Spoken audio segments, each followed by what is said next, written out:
The current situation of on-campus or off-campus placements are not that good. Recently দেখছো oracle লে অফস করেছে, TCS যেটা কিনা মানে ওয়ার্ল্ডের সব থেকে সেফেস্ট কোম্পানি মানা হয়, সেখানেও এত পরিমাণ ক্যান্ডিডেট আর কি লে অফস হলো। এবার সেখানে কারণ যখন জিজ্ঞাসা করা হয়েছে, সেখানকার সিও বলেছে যে না, এটা এআই এর জন্য নয়, এটা স্কিল গ্যাপ নাকি।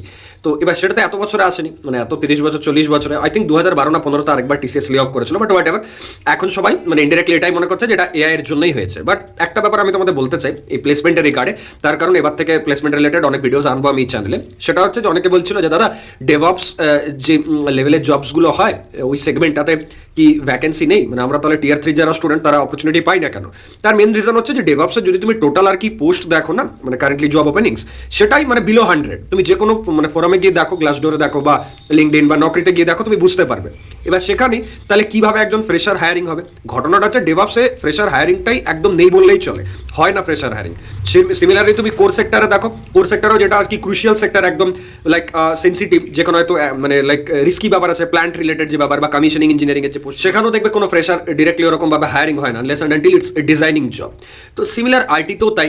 তো তাহলে কোথায় অ্যাপ্লাই করবে? তো সেটা হচ্ছে যে ডেটা অ্যানালিস্ট এমন একটা জায়গা, যে জায়গাটায় তুমি যদি মানে টার্গেট করো, তাহলে সেখানে চান্সেস খুব বেশি। তার কারণ ওটাই একমাত্র সেগমেন্ট না যেখানে নাম্বার অফ ওপেনিংস প্রচুর।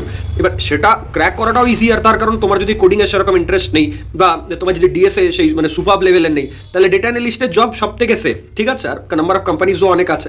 তো ওই রিগার্ডে তোমাকে মানে ডেটা অ্যানালিস্ট জবে পাওয়ার জন্য তোমাকে টোটাল কয়েকটা আর কি স্কিলসের নলেজ রাখতে হবে। ফার্স্ট অফ অল এক্সেল, দেন হচ্ছে তোমার ডিএসএ, তাও মানে খুব একদম হার্ডকোর লেভেলের। তাছাড়া এসকিউএল দরকার, বা পাওয়ার বিআই দরকার, ট্যাবলিউ দরকার, বা পাইথনের নলেজ দরকার, মানে যেগুলো আর কি তুমি কম টাইমেও মোটামুটি যদি প্রিপারেশন থাকে এক্সেল করতে পারবো ওই জায়গাগুলোতে। মানে there are scopes, it's comparatively easier than other sectors.